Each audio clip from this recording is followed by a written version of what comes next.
नमस्कार, futures and option इस course के थर्ड लेक्चर में आपका स्वागत है। पिछले लेक्चर में हमने फॉरवर्ड कॉन्ट्रैक्ट्स के बारे में देखा कि फॉरवर्ड कॉन्ट्रैक्ट्स कैसे काम करते हैं और कैसे आप उनका इस्तेमाल कर सकते हो। लेकिन उसमें एक बड़ी दिक्कत जो हमें आ रही थी वो होती है डिफॉल्ट रिस्क की, कि अगर सामने वाली पार्टी डिफॉल्ट करे तो क्या। और इस प्रॉब्लम का सोल्यूशन फ्यूचर्स ने निकाला है। तो फ्यूचर्स फॉरवर्ड का नेक्स्ट वर्जन है। तो फ्यूचर्स ने डिफॉल्ट रिस्क के प्रॉब्लम को कैसे सॉल्व किया, वो उन्होंने सॉल्व किया रेगुलेशन और एक्सचेंज से। जैसे कि हमने देखा कि फॉरवर्ड कॉन्ट्रैक्ट में जो कॉन्ट्रैक्ट होता है वो डायरेक्टली दो पार्टीज के बीच में होता है, लेकिन फ्यूचर्स में कॉन्ट्रैक्ट सीधे दो पार्टी के बीच में होता, बीच में एक्सचेंज आता है और एक्सचेंज एक मीडिएटर का रोल निभाता है। और उसके साथ ही वो आपको डिफॉल्ट रिस्क से छुटकारा भी दिलाता है कि अगर आप किसी फ्यूचर में इन्वेस्ट करते हो तो आपको इस डर की बिल्कुल भी जरूरत नहीं है कि सामने वाली पार्टी उस कॉन्ट्रैक्ट के दिन आपको पे करेगी या नहीं। ये सारी रिस्क एक्सचेंज खुद लेता है। फ्यूचर्स में जो भी कॉन्ट्रैक्ट्स होते हैं वो स्टॉक एक्सचेंज और कमोडिटी एक्सचेंज के जरिए होते हैं। तो चलो एक एग्जाम्पल की मदद से समझते हैं कि फ्यूचर्स कॉन्ट्रैक्ट कैसे काम करते हैं।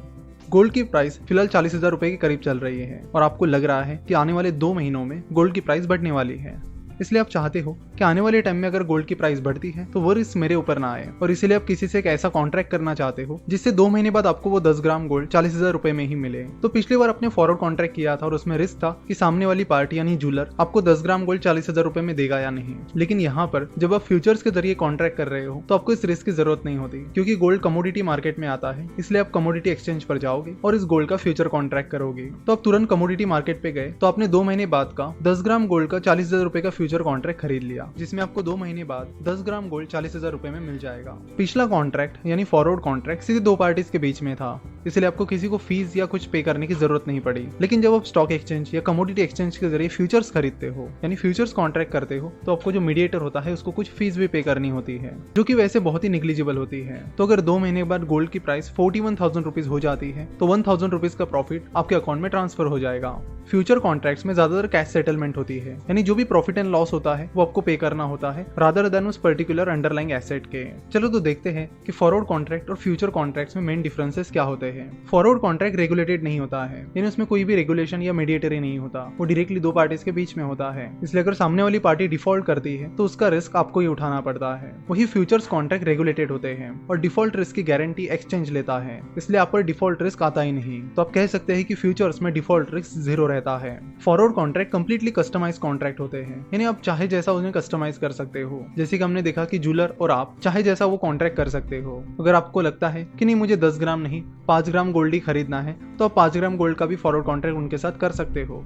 लेकिन फ्यूचर्स में ऐसा नहीं होता। इसमें नंबर ऑफ लॉट्स और बाकी चीजें फिक्स होती है, एक्सपायरी डेट भी फिक्स होती है। जैसे कि किसी शेयर्स के फ्यूचर्स में 100 शेयर्स का लॉट है तो आपको 100 शेयर्स ही खरीदने होंगे। आप ऐसे नहीं कह सकते कि मैं 50 शेयर खरीदूंगा, वो कस्टमाइजेशन आपको फ्यूचर्स में नहीं मिलता है। तो आप कह सकते हो कि क्वांटिटी और बाकी चीजें फ्यूचर्स में फिक्स्ड होती है। उसके बाद फॉरवर्ड और फ्यूचर्स में मेन डिफरेंस ये है कि फॉरवर्ड मार्केट में आपको पता होता है कि सामने वाली पार्टी कौन है, तो जिनसे आप फॉरवर्ड कॉन्ट्रैक्ट कर रहे हो आपको पता होता है कि वो पार्टी कौन है। लेकिन फ्यूचर्स में ऐसा नहीं होता है। फ्यूचर्स में बीच में स्टॉक एक्सचेंज या कमोडिटी एक्सचेंज आता है, तो सामने वाली पार्टी कौन है ये आपको पता नहीं होता। तो अगर आप कोई फ्यूचर कॉन्ट्रैक्ट कर रहे हो तो स्टॉक एक्सचेंज या कमोडिटी एक्सचेंज पर आपको ये नहीं पता होता कि सामने वाली पार्टी कौन है। ये चीज नॉर्मली स्टॉक एक्सचेंज पर भी होती है। आप जनरली कोई शेयर भी खरीदते हो तो उसमें भी आपको ये नहीं पता होता कि सामने कौन है। और जब हम नॉर्मली स्टॉक एक्सचेंज से शेयर खरीदते हैं तो उसमें भी डिफॉल्ट रिस्क 0 होती है, क्योंकि जब आप शेयर खरीदते हो और पैसे पे करते हो तो उतने शेयर आपके अकाउंट में आ ही जाते हैं। और वो इसलिए आ जाते हैं क्योंकि एक्सचेंज उस डिफॉल्ट रिस्क की गारंटी ले रही है। वो सामने वाली पार्टी से शेयर लेगी और आपके अकाउंट में डाल देगी। तो फ्यूचर्स कॉन्ट्रैक्ट खरीदने के लिए आपको स्टॉक एक्सचेंज या कमोडिटी एक्सचेंज जाना पड़ेगा, मतलब एक्चुअल में जाने की जरूरत नहीं है।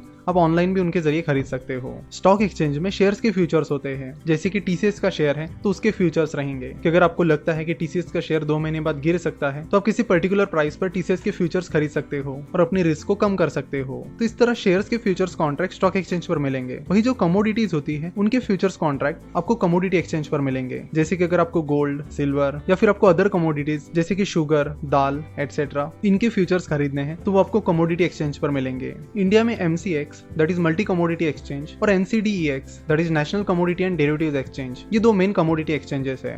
और आपको शेयर्स में फ्यूचर्स बाय करने हैं तो उसके लिए आपको स्टॉक एक्सचेंज पर जाना पड़ेगा। और जैसे कि हमें पता है इंडिया में 2 मेन स्टॉक एक्सचेंजेस हैं, NSE that is national stock exchange और BSE that is Bombay stock exchange. Futures and options की बात की जाए तो futures and options mainly national stock exchange पर ट्रेड होते हैं, ज्यादा वॉल्यूम नेशनल स्टॉक एक्सचेंज पर होता है। तो आज हमने बात की कि फ्यूचर्स कॉन्ट्रैक्ट कैसे कैसे काम करते हैं। नेक्स्ट लेक्चर में हम बात करेंगे कि शेयर्स के जो फ्यूचर्स कॉन्ट्रैक्ट होते हैं वो एक्चुअली स्टॉक एक्सचेंज पर कैसे काम करते हैं, लॉट साइज क्या होती है, मार्जिन मनी क्या होती है, मार्क टू मार्केट क्या होता है, साथ ही कौन कौन से मंथ की एक्सपायरी होती है। ऐसी अलग अलग चीजों को हम नेक्स्ट लेक्चर में समझने वाले हैं। So see you in the next lecture. Video देखने के लिए और हमसे जुड़े रहने के लिए आपका बहुत बहुत धन्यवाद।